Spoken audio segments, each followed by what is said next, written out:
সকালবেলা ঘুম থেকে উঠেই মনটা ভালো হয়ে গেছিলো। বলমুনি আমার জন্য এক টিফিন বক্স পায়েস পাঠিয়েছিল।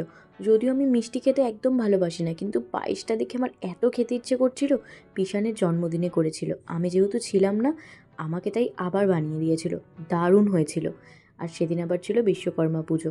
আর আমাদের বাড়ির নিচে যে দোকানটা রেন্টে দেওয়া, এটা একটা গ্রিলেরই দোকান, তাই সেদিন সেখানে পুজো হয়েছিল। আর তাই আমি আমার কাজের জিনিস দুটোও সেখানে রেখে দিয়ে এসেছিলাম। ওই যে পুজোর কাজ করতে আমি খুব ভালোবাসি, তাই সেদিন আমিই সব কিছু করেছিলাম। আর পুজো শেষে সব প্রসাদগুলো আমি গুছিয়ে দিয়েছিলাম।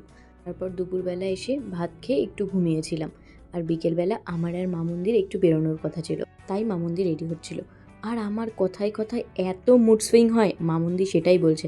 আমি গেছিলাম আমার টেলারের কাছে, তাকে আমি বোঝাচ্ছি 2 মিনিট অন্তর বলছি, দাঁড়াও, ভাল লাগছে না, তুমি আমার বাড়ি গিয়ে বুঝে আসবে। মামুন্দি বলছে কারোর কথায় কথায় এত মুড সুইং হতে পারে। আর এখানে কোনো একটা কারণে মামুন্দি ভীষণ পরিমাণে এক্সাইটেড হয়ে গেছে। মামুন্দি আর নিজেকে ধরেই রাখতে পারছে না যে এটা রাস্তা। সেখান থেকে আমরা গেছিলাম নিশাদির সাথে দেখা করতে। নিশাদি আজকে আবার রিয়াদি স্মুথনিং করছিল। আর আমাদের নিয়ে কেন সবার এই ভুল ধারণা আমি জানি না। রিয়াদি বলছে রিয়াদির বন্ধুরা নাকি ভাবে আমরা নাকি কারোর সাথে কথাই বলি না।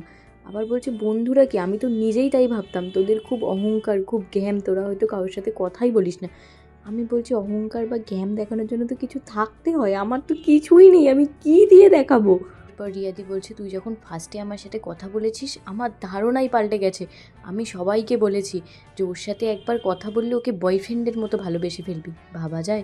এর দিন সকালে বেরোনো ছিল বলে আমি জামাটাকে আয়রন করে রাখছিলাম, আর ওই হাতটাকে পুড়িয়ে ফেলেছি।